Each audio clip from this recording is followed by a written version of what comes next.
of a friendly country Yes. was shocking and baffling because the statement is reckless. And we did not expect such from the head of state. And you see, previously, his son, General Muhoozi, Yes. would always carelessly tweet. And he will tweet threats. In fact, some of the people thought that it was a parody account because they could not really believe that such kind of tweets could come from a general. But people realized that it wasn't a parody. It was General Muhoozi tweeting. Yeah. So coming from what we heard from the president, then it tells us that whatever Muhoozi tweets sometimes Yes. is a talk they do with the father. Now, coming to the statement that was made by President Museveni, number one, he was absolutely wrong. The ocean does not belong to Uganda. Geographically, the ocean belongs to Kenya. But there are international treaties that stipulates how nations with such kind of resources should facilitate landlocked countries. So such are adhered to and are followed. So it is expected of Kenya, which Kenya has faithfully done, Yeah. to facilitate movement of goods from the ocean to Uganda. President Museveni has not complained that his goods have been blocked from going to Uganda. So I think maybe that day maybe was not in a good mood, maybe was in a foul mood, and he was itching to pick a fight with anyone and thought that Kenya was an easy target. Yeah. Yeah.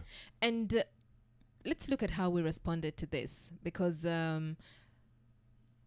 Kenya has now committed, that is from Prime Cabinet Secretary Musalia Mudavadi, right? Yes. So Kenya has committed to helping Uganda access the Indian Ocean. And of course, he downplayed President Yoweri Museveni's recent threats of war over access to the sea. And when he says in future there will be war, are we taking that lightly?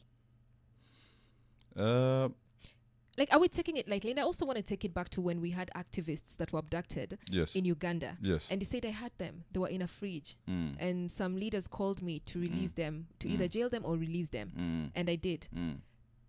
Are we taking this lightly? Yeah, looking at how Uganda has always operated, Yes. especially, for example, in South Sudan and also in the Democratic Republic of Congo. And also, it has always been said that they have special mercenaries that are always sent in troubled nations. There's also a rumor that maybe some of the mercenaries from Uganda were also used recently in Tanzania. So with that kind of history, you should never take lightly the words of such a leader. Yeah. Okay. So our foreign our prime cabinet prime cabinet secretary, that is Musalia Mudavadi, said it is in Kenya's strategic interest to move more cargo to neighboring countries. It says that Kenya has committed to helping Uganda access the Indian Ocean.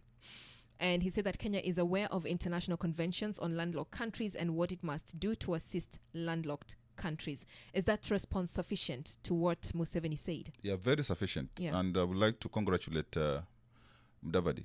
He is a true diplomat because he knows that Uganda gives us, we sell more goods and services to Uganda than any other country in this world. So we should not lose that market. And that's why if your biggest customer is agitated, you don't go down fighting with him. You look at ways and means of pacifying him in order for you to continue enjoying the profits that you make from that kind of a customer. I think Mudavadi is purely a good salesman and also a purebred diplomat. Yeah, so he responded. His response is top-notch. All right. Yeah, and I congratulate him. And what are the possible diplomatic implications of such statements within the East African community? No, you see, also, Museveni knows that they cannot survive without Kenya. That's the truth. Yeah, they need Kenya more than Kenya needs them. So that was just a statement, reckless, and I think it was maybe probably handled at that level. And we should move on as good neighbors. Okay, we should move on as good neighbors. Thank you so much. Thank you so much for making time today, Jackton, Honorable Jackton Madialo. I believe we have learned a thing or two. What's your parting shot to a member, a citizen who's listening in? And this, I want to take it back to ODM, because you're a member of the ODM party. Yes. And who's just looking at your party and wondering, there's a lot of confusion going on. My parting shot is that let us continue supporting the ODM party, we as members.